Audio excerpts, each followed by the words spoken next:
பர்திமேயு சுவிசேஷ ஊழியங்கள் வழங்கும் நற்செய்தி நேரம். தேவ செய்தி பாஸ்டர் ஆர். அகஸ்டின். இந்த நாளில் உங்களோடு மறுபடியும் எப்போதும் போல சந்திக்கவும் தேவனுடைய வார்த்தையை சொல்லவும் ஆண்டவர் கொடுத்திருக்கிற நல்ல சுகத்திற்காய் பலத்திற்காய் ஆண்டவருக்கு நன்றி செலுத்துகிறேன். காரணம், மனித வாழ்க்கையில் ஒவ்வொரு நாளும் நாம் நிற்பதும் நடப்பதும் நிர்மூலம் ஆகாமல் இருப்பதும் தேவனுடைய கிருபை. மனுஷனுடைய நாட்கள் வேதம் அழகாக சொல்லுது, எங்கள் நாட்களை எண்ணும் அறிவை எங்களுக்கு தாரும் என்று சங்கீதம் 90 வாசிக்கிறோம். மனித வாழ்க்கையில் கிடைத்திருக்கிற அந்த நாட்களை நாம் கிருபையாய் தந்திருக்கிறார். அந்த நாட்களை எண்ணுகிற அறிவு இருக்குமானா நாம் கிடைத்திருக்கிற காலத்தை ஒரு நாள் வீணடிக்க மாட்டோம். காலத்தின் அருமையை அறிந்து வாழாவிட்டால் நிச்சயமாய் ஒரு நாள் கண்ணீர் வடிக்க நேரும். ஆண்டவர் கொடுத்திருக்கிற இந்த நாட்களிலே உங்களோடு தேவனுடைய வார்த்தையை பகிர்ந்து கொள்ளவும் அநேக ஆத்துமாக்களுக்கு ஆறுதல் கொடுக்கவும் கர்த்தர் ஒன்றுக்கு உதவாத என்னை பயன்படுத்துகிறதற்காய் ஆண்டவருக்கு நன்றி செலுத்துகிறேன். நீங்களும் அநேகர் இந்த நிகழ்ச்சியை தொடர்ச்சியாய் பார்க்கிறீர்கள், பரவசம் அடைகிறீர்கள், அநேகர் பல கருத்துக்களை கூட சொல்லுகிறீர்கள். இன்றைக்கு நான் பேச வருவதற்கு முன்னே 2 நாளைக்கு முன்னாடி ஒரு அம்மையார் என்னோடு பேசி கொண்டிருந்தீங்க. அதில் ஒரு கோரிக்கையை வச்சிங்க, தயவு செய்து என் பேரையோ என் ஊரையோ அல்லது என்னை குறித்து அறிந்து கொள்ளக்கூடிய அளவுக்கு எந்த காரியத்தை நீங்கள் சொல்லாமல் இதை அறிவதற்கு மட்டும் வார்த்தைகளை சொல்லணும் அப்படின்னீங்க. நல்லது. நான் எப்போதும் பெயர் பிரஸ்தாபம் சொல்லுவது கிடையாது. ஊழியக்காரனுக்கு அது அழகும் அல்ல. காரணம், ஊழியக்காரனத்தில் வந்து கன்ஃபஸ் பண்ணும்போது அதை மனதில் வைத்து கொள்ள வேண்டும் ஒழிய பிறரிடத்தில் பகிர்ந்து கொள்வதற்கு எந்த ஊழியருக்கு எனக்கு மட்டும் இல்லை, யாருக்குமே அதிகாரம் கிடையாது. ஆகையினாலே உங்கள் பேரையோ ஊரையோ சொல்ல போகிறதில்ல. நீங்கள் கேட்ட காரியம் எனக்கும் என் கணவருக்குள்ளும் நெடுநாள் வைராக்கியம் எங்களுக்குள்ளே மாறவே மாட்டேங்குது. காரணம், ஒரு தடவை சொன்ன வார்த்தையை ஒவ்வொரு நாளும் அதை நினச்சி அது மறக்க முடியுமா, நீ பேசின பேச்சை மறக்க முடியுமான்னு சொல்லி ஒவ்வொரு நாளும் என்னை வார்த்தையினால் நோகடிக்கிறார். நான் அறியாமல் தான் சொல்லிவிட்டேன், ஆனாலும் அவர் மனதுக்குள்ளே அப்படியே வேறு ஊன்றியது போல வைத்துக்கொண்டு வைராக்கியமாய் அதை மறக்காமல் வைத்திருக்கிறார். அவரே சொல்கிறார், நான் சாகிற வரைக்கும் இதை மறக்கவே மாட்டேன் அப்படிங்கிறார். வைராக்கியம் என்பது மனிதனுக்கு வேண்டுமா வேண்டாமா? வைராக்கியம் வைக்கலாமா வைக்கக்கூடாதா? கணவன் மனைவிக்குள்ள வைராக்கியம் இருக்கலாமா? பெற்றோர் பிள்ளைகளுக்குள்ள வைராக்கியம் இருக்கலாமா? இந்த வைராக்கியம் அநேகருக்குள்ளே இருக்கிறதே, இது மாறுவதற்கு நாங்கள் என்ன செய்ய வேண்டும் என்று பல கேள்விகளை நீங்கள் அடுக்கடுக்காய் கேட்டீர்கள். ஆகையினாலே உங்களுக்கு மறுபடியும் நான் ஒரு முறை இன்னும் பல காரியத்தை குறித்து இந்த சப்ஜெக்டை பேசியிருக்கிறேன். இன்றைக்கு உங்களோடு பேசுவதற்கு நான் கர்த்தரிடத்தில் ஜெபித்த போது அவர் எனக்கு கொடுத்த ஒரு வார்த்தையைத்தான் உங்களோடு வைக்கப் போகிறேன். தயவு செய்து இந்த நிகழ்ச்சியை பார்க்கிற நீங்கள் ஒரு காரியத்தை மறக்கவே கூடாது. என்ன பிரதர்மிங்க, உங்கள் வேதாகமத்தை தயவு செய்து எங்கே இருந்தாலும் சரி தேடி கையில் எடுத்து என்னோடு நீங்களும் திருப்பணும். எதுக்கு அப்படின்னா, நான் சொல்கிறது சரியாக இருக்கா அல்லது தப்பாக சொல்கிறேனா அப்படிங்கிறத பார்க்குறக்காவது கண்ணை மூடி கையில் ஒன்றும் இல்லாமல் பைபிளும் வைக்காமல் பேசுகிறார். இன்றைக்கி இருக்கிற உலகத்தில் செல்ஃபோனை வைத்துக்கொண்டு லேப்டாப்பை வைத்துக்கொண்டு பேசுகிற அநேகர் இருக்கிற மத்தியில் நான் உங்களை கருப்பாக சேப்பான்னு தெரியாது, நீங்கள் பேசாட்டா பெண்ணா ஆனான்னு கூட எனக்கு தெரியாது. அப்படிப்பட்ட பார்வை இழந்த நிலையில் இருந்தாலும் நான் சொல்லுகிற வார்த்தை ஏன்னா சரியாக இருக்கா? தேவன் கொடுத்தா எவரையும் பேச வைப்பார். ஏன்னா கழுதையை கொண்டு பீரையாமுக்கு உணர்வை கொடுத்தார். ஏன்னா கழுதை அவன் 3 முறை அடித்தான், அது உடனே வாயை திறந்தார் கர்த்தர். அப்போ கழுதை கேட்டுச்சு, இது வரைக்கும் என்னை 3 தடவை அடிச்சிங்க, நான் உமக்கு என்ன அநியாயம் செய்தேன்? அவர் பேதைகளை ஞானியாக்குகிறவர், பைத்தியங்களை தெரிந்து கொள்ளுகிறவர், ஒன்றுக்கு உதவாதவர்களை கொண்டு அநேக அற்புதங்களை செய்கிறவர். ஆகையினால அநேக நேரம் நாம் இருப்போம், என்ன பேச போகிறோம். ஆண்டவர் சொல்லியிருக்கிறது ஒரு வார்த்தை நீங்கள் மறக்கக்கூடாது. என்ன பேசணும், எத்த பேசணும், எப்படி பேசணும், இதை பற்றி நாம் கவலவே படக்கூடாது. காரணம், அங்கே உங்களுக்கு அருளப்படும் என்று ஆண்டவர் சொல்லியிருக்கிறார். ஆகையினாலே உங்கள் வேதாகமத்தை தயவு செய்து எடுத்து கலாத்தியர் 4ஆம் அதிகாரத்திலே 18வது வசனத்தை அப்படி எல்லாரும் திருப்புவீங்களா? அப்படி எல்லாரும் எடுக்கிற வரைக்கும் நீங்களும் நானும் சேர்ந்து பாடுமா? அல்லேலூயா.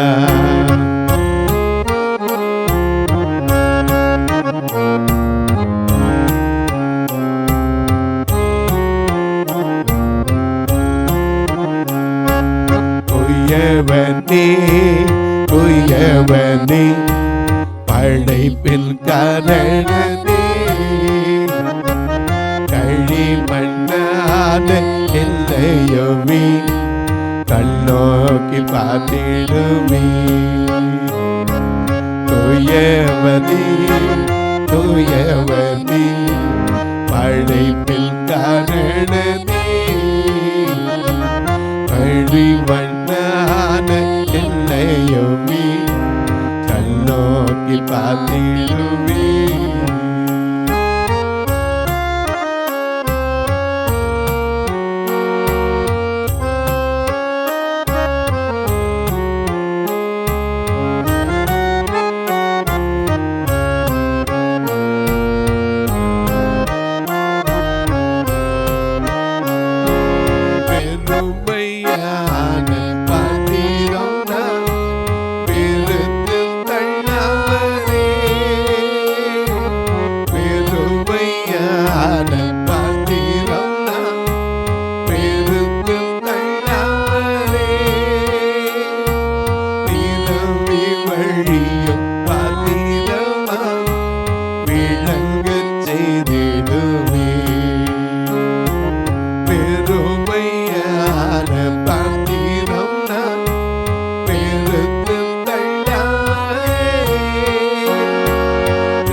அழைத்து என்னை உந்தனுக்கே உடமையாக்கிடுவே. தடைகள் யாவும் நீக்கியம்மை நம்மை போல் மாற்றிடுவே. உடைத்து என்னை உந்தனுக்கே உடமையாக்கிடுவே. உயவனே உயவனே படைப்பின் காரணனே பழி மண்ணான என்னையுமே கண்ணோக்கி பார்த்திடுவே.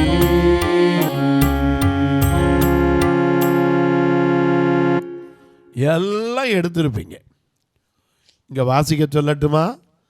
கலாத்தியருக்கு எழுதின நிருபம் 4வது அதிகாரம் 18வது வசனம். நல் விஷயத்தில் நல்ல கவனிங்க. மனிதருக்குள்ள இன்னைக்கு நல்ல விஷயங்கள் இருக்கு, கெட்ட விஷயங்கள் இருக்கு. ஆனா மனுஷன் ஒண்ணுதான். இன்னைக்கு பார்க்கும்போது நல்லவர் யாரு கெட்டவர் யாருன்னு என்ன செய்ய முடியாது, கண்டுபிடிக்கவே முடியாது. பார்க்குறதுக்கெல்லாம் எப்படி தான் இருக்காங்க, வெளுத்ததெல்லாம் பால் மாதிரி தான் தெரியுது. ஆனால் விசேஷங்கள் இன்றைக்கு பல விஷயங்கள் உண்டு. ஆனால் இங்கே வேதம் அழகா சொல்லுது, நல் விஷயத்தில் வைராக்கியம் பாராட்டுவது. ஏன்னா விஷயங்கள் என்பது நல்ல விஷயம் கெட்ட விஷயம், நன்மை தீமை எல்லாம் ஆண்டனிங்ஸ் செனானிங்ஸ் மாதிரி ஆப்போசிட்னு நம்ம பள்ளிக்கூடத்தில் சொல்லி கொடுத்துருப்பாங்க. தீமை என்றால் அதுக்கு ஆப்போசிட் என்ன? நன்மை. ஈவில் என்றால் குட்னஸ். அழகா சொல்றோம். கசப்பு என்றால் த பிட்டர்னஸ் என்று சொன்னால் ஸ்வீட்னஸ் சொல்கிறோம். ஆண்டனிங் சனானிங்ஸ் நம்ம கற்றுக் கொடுத்துருப்பாங்க. கிராமர் படித்தவங்க எல்லாம் நீங்கள் அழகாக சொல்லுவீங்க என்னோட. இங்கே பார்க்குறோம் விஷயங்களில் நல்ல விஷயங்கள் இருக்குது, சிலர் சொல்கிற விஷயங்கள் கெட்ட விஷயங்கள் இருக்கத்தான் செய்யுது. ஆனால் மனித வாழ்க்கையில் வைராக்கியம் எதுக்காக கொள்ளணும்? ஏன்னா இன்றைக்கி அநேகருக்குள்ள வைராக்கியங்கிற ஒரு குணம் இருக்கத்தான் செய்யுது. வேதம் அழகாக சொல்லுது. கலாத்தியருக்கு எழுதின நிருபம் 5ஆம் அதிகாரத்தில் 19வது வசனத்திலிருந்து நாம் வாசிக்கும் போது மாமிசத்தின் கிரியை அதான் வைராக்கியம். ஏன்னா இந்த மாம்சத்துக்காக வைராக்கியம் கொள்வோமானால் ஒரு பிரயோஜனம் கிடையாது. இன்னைக்கு அதே வைராக்கியத்தை ஆவிக்குரிய காரியத்தில் நம்மளால் கொண்டு வர முடியுதா? அநேக நேரங்களில் வைராக்கியம் எல்லாருக்குள்ள இருக்கு. ஒரு சமயத்தில் நான் ஒரு கிராமத்தில் இருந்தபோது ஒரு கணவன் மனைவி நல்லா வாழ்ந்தவங்க, அவங்களுக்கு ஒரே ஒரு குழந்தை, ஆண் பிள்ளை. அவருடைய புருஷனார் திடீரென்று ஒரு நாள் படுத்திருந்தார். இரவில் நல்லா தான் வந்து படுத்தார். அவர் கொஞ்சம் இன்டாக்சிகேட்டட் மூடில் இருக்கிறவர். எப்போவுமே இன்டாக்சிகேட்டட் ரங்காட் தெளிவாக சொன்னான்.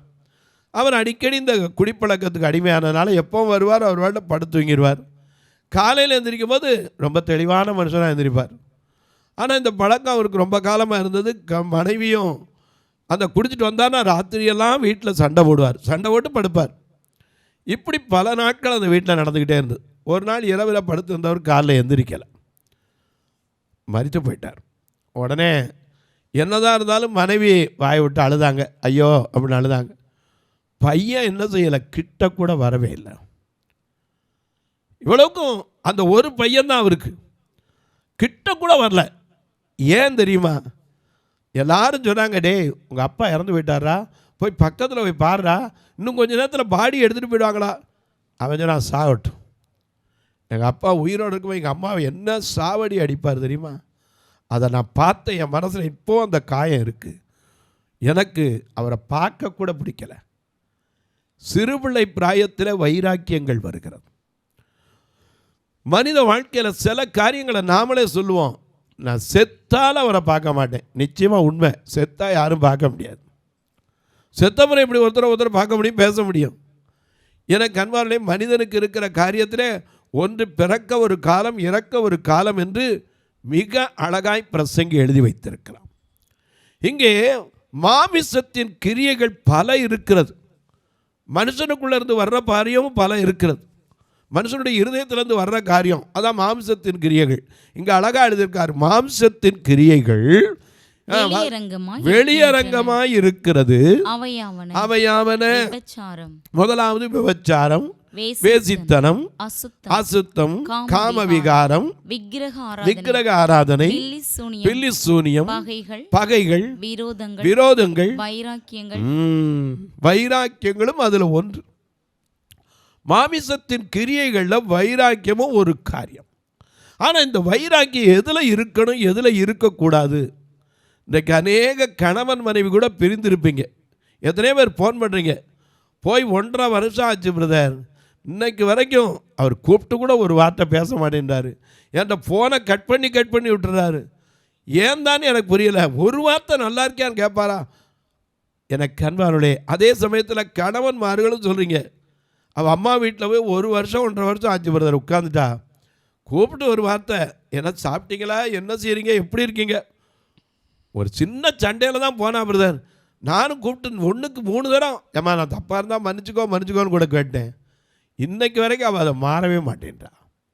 எனக்கு அன்பானவளே, வைராக்கியம் கொள்வது நான் தப்புன்னு சொல்ல மாட்டேன். ஆனால் எதில் கொள்ளணும், எதில் கொள்ளக்கூடாது, அதை நாம் அறிந்து கொள்ள வேண்டும். நமக்கு ஆண்டவர் ஞானத்தை கொடுத்திருக்கிறார். அந்த ஞானம் என்பது தேவன் தருகிறதே ஞானம்.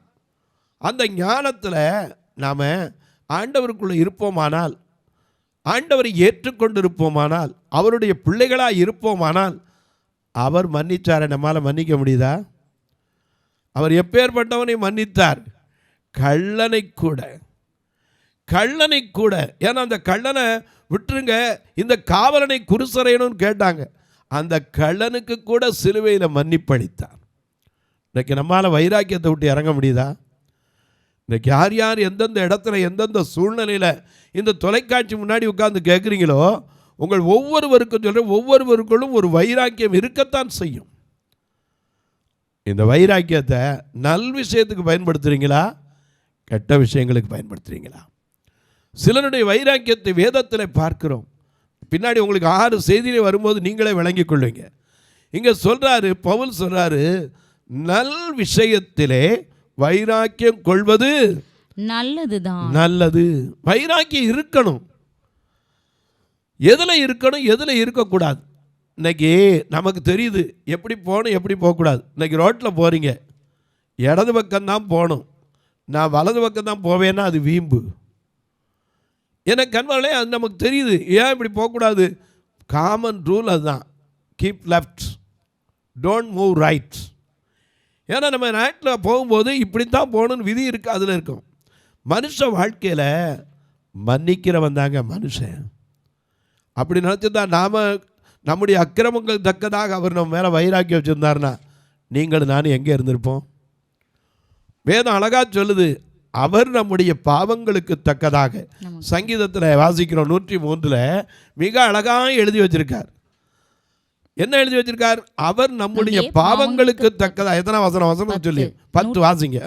அவர் நம்முடைய பாவங்களுக்கு தக்கதாக நமக்கு செய்யல.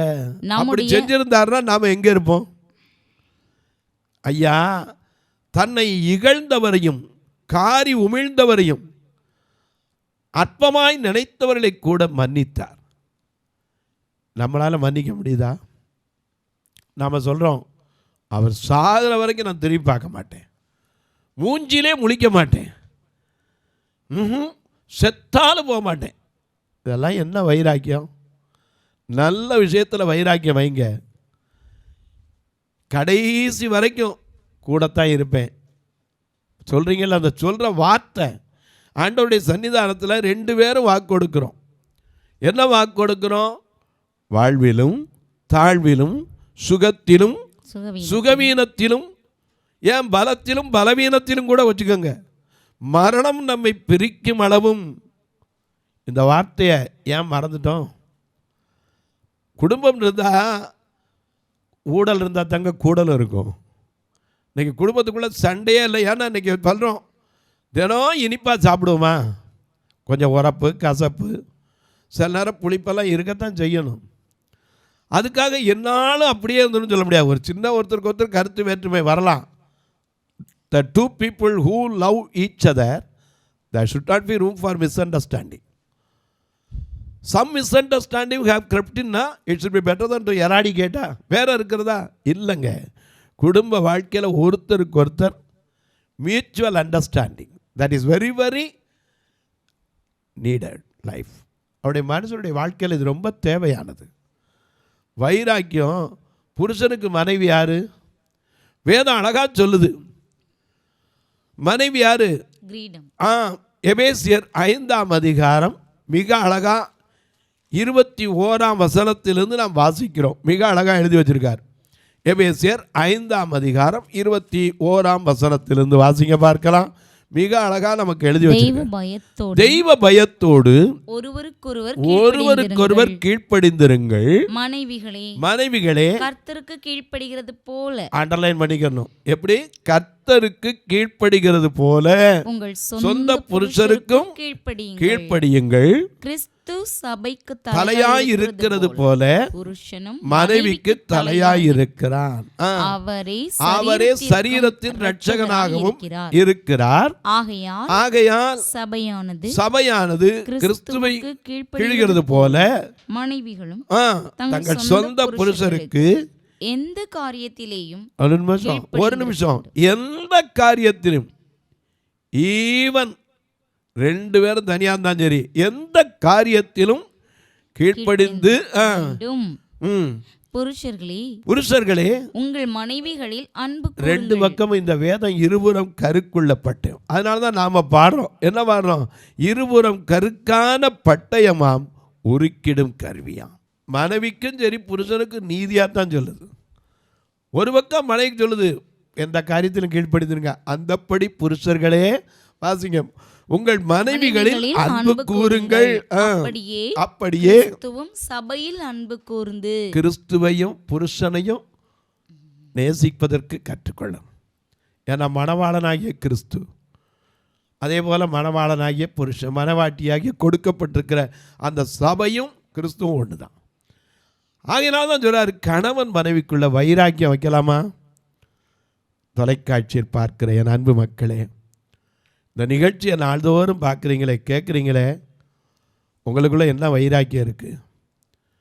சொந்தக்காரங்க மேலே வைராக்கியம் வச்சுருக்கீங்களா? ஒருவேளை அவர் செஞ்சது என்னால் மறக்கவே முடியாதுன்னு சொல்கிறீங்களா? ஐயோ என்னை வீட்டை பிடிச்சி வெளியே தள்ளினாரே, அதை மறக்க முடியாது.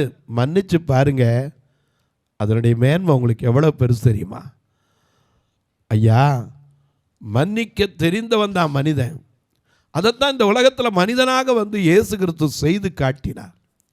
தன்னை காரி துப்புனவனையும் தன்னை பார்த்து தன்னையே ரட்சித்து கொள்ள திராணி இல்லாதவன் சொன்னவனையும் அவர் ரட்சித்தாரே. இன்றைக்கு அவருக்குள்ளே நாம் இருக்கிறோன்னு சொன்னால் நம்மளால் வைராக்கியத்தை மறக்க முடியுதா? பெற்ற தாய் மேலே எத்தனை பேர் வைராக்கியத்தை வச்சுருக்கீங்க? பிள்ளையை பெற்று தூக்கி வளர்த்து அவங்க ஒரு சின்ன திருமண காரியத்தில் வேண்டாண்டா இது நல்லதில்லை வேற பொண்ணு பார்ப்போம்னு சொல்லியிருப்பாங்க. அதனால எங்கள் அம்மாவே நான் பார்க்க மாட்டேன். இன்னைக்கு எத்தனை பேர் வைராக்கியத்தில் உட்காந்துருக்கீங்க? பெத்த தகப்பன் மேலே எத்தனை பேர் வைராக்கியம்? எத்தனை பேர் இன்றைக்கு ஐயா பிள்ளைகள் மேலே வைராக்கியம்? அவள் சொல்லாமல் போயிட்டா பிரதர், நான் அவளை மன்னிக்கவே முடியாது, மூஞ்சில கூட முழிக்க மாட்டேன், இப்படியெல்லாம் சொல்கிறீங்களா? கெட்ட விஷயத்தில் ஒரு நாள் வைராக்கியம் கொள்ளாதீங்க. நல்ல விஷயத்தில் வைராக்கியம் கொள்ளுங்க. தொலைக்காட்சியில் பார்க்கிற என் அன்பு மக்களே, இந்த நிகழ்ச்சியை நாள்தோறும் பார்க்குறதோடு விட்டுறாதீங்க. ஒரு வார்த்தை ஜெபம் பண்ணுறீங்களா? இது தொடர்ந்து வரணுவதற்கான தேவைகள் சந்திக்கப்படணும். ஒவ்வொரு நாளும் இந்த நிகழ்ச்சி வரணும்னா ரெக்கார்டிங்கை சேர்த்து 5000 ரூபா செலவழித்தா தான் வரும். ஏன் இதை செலவழித்து இவ்வளோ கஷ்டப்பட்டு இவ்வளோ பாடுபட்டு அனுபவிக்கிற? எப்படியாவது மக்களுக்கு வேதத்தின் ரகசியம் தெரியணும், குடும்பங்கள் சந்தோஷமாக வாழணும், ஒவ்வொருவருக்குள்ளும் சமாதானம் பிறக்க வேண்டும். அது மட்டுமல்ல, எங்கள் சபையை வந்தீங்கன்னா பாருங்கள், 2 கண்ணு தெரியாதவங்க 2 பேரும் கணவன் மனைவியாக இருப்பாங்க. ஆனால் ஒரு கையில் பணம் இருக்காது, சந்தோஷத்துக்கு குறை இருக்காது. எப்படி அவங்களால வாழ முடியுது? வந்து பாருங்கள். பார்க்கும்போது உங்களுக்கு இவங்கள விட நாம் எவ்வளவு ஆசீர்வதிக்கப்பட்டவங்கன்னு உங்களுக்கு விளங்கும். பார்ப்பதோடு அல்ல, ஒரு வார்த்தை இந்த ஊழியத்துக்காக ஜெபிங்க. திருநெல்வேலியில் பார்வையற்ற வயதானவங்களை தங்க வச்சுருக்கோம். ஒரு அறைக்குள்ளே 10 பேர் 12 பேர் அடைஞ்சு கிடக்காங்க. இன்னொரு அறை கட்டினா எத்தனை சௌரியமாக இருக்கும். ஆண்களும் பெண்களும் வயதானவங்க இருக்கிறவங்க, வயதானவர்களுக்கு நல்ல வசதியாக அவங்க ரூமுக்குள்ளேயே நல்ல ஒரு கழிப்பறையெல்லாம் வச்சு கட்டணும்னு எனக்கு ஆசை. ஆண்டவர் அதற்கென்று பலரை எழுப்பித்தர செய்வீங்க. வாரம் ஞாயிற்றுக்கிழமை கூட்டிகிட்டு வர்றதுக்கு மட்டும் 4000 ரூபா வாடகைக்கு எடுக்கிறோம். வேனு என்ன பிரச்சனை? உங்களுக்கு சொந்த வேன் இல்லையா? ஆண்டவர் கொடுக்கும்போது தான் வரும். இன்றைக்கி எத்தனை இடத்துல வேன் இருக்குது. அது கூட்டத்தை கூட்டி காட்டுறதுக்காக இன்றைக்கி 4 வேன் 5 வேன் கூட வைக்கலாம். ஆனால் நான் கண்ணு தெரியாது அந்த ஒரு சூழ்நிலைக்கு தான் வேன் அனுப்புகிறேன். பார்வை இல்லாதவங்க என்ன போல் அவங்களுக்கும் அதான் பார்வை தெரியாது, அவங்களும் வந்து சேர முடியாது. நான் எப்படி கஷ்டமோ அது மாதிரி அவங்க கஷ்டம். அதனால் பஸ் ஸ்டாண்டுக்கு டெய்லி வாரம் வேன் அனுப்போம். இதுக்கே மாதம் 16,000 ரூபா. அவங்கள சாப்பிட வச்சு அவங்கள திருப்பி கொண்டு விடணும். எனக்கு கண்வாலே ஒரு சபையில் 2 சபை, ஒரு ஞாயிறு கூட நான் சாப்பிடாமல் அனுப்புறதில்ல. உங்கள் பிறந்த நாள், திருமண நாள் போன்ற நல்ல நாட்களில் நல்ல உணவு கொடுக்க உதவலாம். பார்வை இல்லாதவங்களுக்கு கண்ணாய் உதவுற ஊன்றுகோலுக்கு உதவலாம். ஏன் கட்டுமான பணிக்கு உதவலாம். பார்வையற்றோர் மரித்தா கூட சொந்தக்காரனுக்கு மனசு வர மாட்டேங்குது, இந்த ஃபியூனரல் காரியத்துக்கு உதவலாம். உங்கள் ஜெபக்காரியம் எது இருந்தாலும் காலை 10லேருந்து 5 மணிக்குள்ளே சொல்லலாம். ஒருவேளை ஐயா நாங்கள் எப்படி தொடர்பு கொள்ளன்னு கேட்டிங்கன்னா இதில் 2 நம்பர் வந்துக்கிட்டே இருக்கும். அதன் வழியாய் ஃபோன்பே, ஜிபே எல்லாம் அதில் கிடைக்கும். நீங்கள் தொடர்பு கொள்ளலாம். போஸ்டல் அட்ரஸும் உங்களுக்கு வருது. தாராளமாக அதில் அனுப்பும்போது நீங்கள் மணி ஆர்டர் வழியாக தொடர்பு கொண்டால் உங்கள் ஃபோன் நம்பரையும் எனக்கு கொடுப்பீங்கன்னா உடனே கூப்பிட்டு உங்களுக்கு சொல்வதற்கும் உதவியாக இருக்கும். இப்போவும் உங்களுக்காக ஜெபிக்கட்டுமா? நல்ல பிதாவே, நல் விஷயத்திலே வைராக்கியம் கொள்வது நல்லது. இன்றைக்கு அநேக நல்ல விஷயத்தில் வைராக்கியம் கொள்கிறோமா? தீமையான காரியங்களில் வைராக்கியம் கொள்கிறோமா? மறக்க முடியுதா? மன்னிக்க முடியுதா? எங்களை நாங்கள் நிதானித்து அறிந்து கொள்ள உதவி செய்யும். வேதம் சொல்லுகிறது, நம்மை நாம் நிதானித்து அறிந்து கொண்டால் நியாயம் தீர்க்கப்படுவதில்லை என்று சொல்லப்பட்டிருக்கிறது. அதை அறிந்து ஒருவருக்கொருவர் கசப்புகளை, வைராக்கியங்களை, கோபங்களை மறக்க உதவி செய்யும். இந்த ஊழியத்தை தாங்குகிற, ஜெபிக்கிற, கொடுக்கிற எல்லா மக்களையும் ஆசீர்வதி. சுகவீனம் பலவீனத்தோடு இருப்போர், படுத்த படுக்கையிலிருந்து கண்ணீர் வடிப்போர், எழுந்திருக்க முடியாமல், ஒத்தாசை இல்லாமல், உதவி இல்லாமல் இருக்கிற மக்கள் ஒவ்வொருவருடைய கண்ணீரையும் கர்த்தர் துடைப்பீரா. வானத்திற்கும் பூமிக்கும் சகல அதிகாரம் கொண்ட இயேசு கிறிஸ்துவின் ஈடு இணையற்ற வல்லமையுள்ள நாமத்தில் ஜெபிக்கிறேன் நல்ல பிதாவே, ஆமென். சபை ஆராதனை ஞாயிறு காலை 10 மணி முதல் 12 மணி வரை. இடம் பர்திமேயு சுவிசேஷ ஆலயம், அன்னை சத்யா நகர், இளமனூர் அஞ்சல், சக்கிமங்கலம் வழி, மதுரை மாவட்டம். பின்கோட் 625201 மற்றும் பர்திமேயு சுவிசேஷ ஜெப வீடு, flat number 107, Eden garden, Muthur, Tirunelveli. Pin code 627011. சிறப்பு உபவாச கூட்டம் ஒவ்வொரு மாதமும் 2வது சனிக்கிழமை காலை 10 மணி முதல் 1 மணி வரை நாகர்கோவில் YMCA ஹாலில் வைத்து நடைபெறுகிறது. மற்றும் ஒவ்வொரு மாதமும் 4வது சனிக்கிழமை காலை 10 மணி முதல் 1 மணி வரை திருநெல்வேலி புதிய பேருந்து நிலையம் அருகில் உள்ள கிரேஸ் ஹாலில் வைத்து நடைபெறுகிறது. எங்கள் எல்லா ஆராதனைகளிலும் கலந்து கொண்டு தேவனை மகிமைப்படுத்த அன்பாய் அழைக்கிறோம்.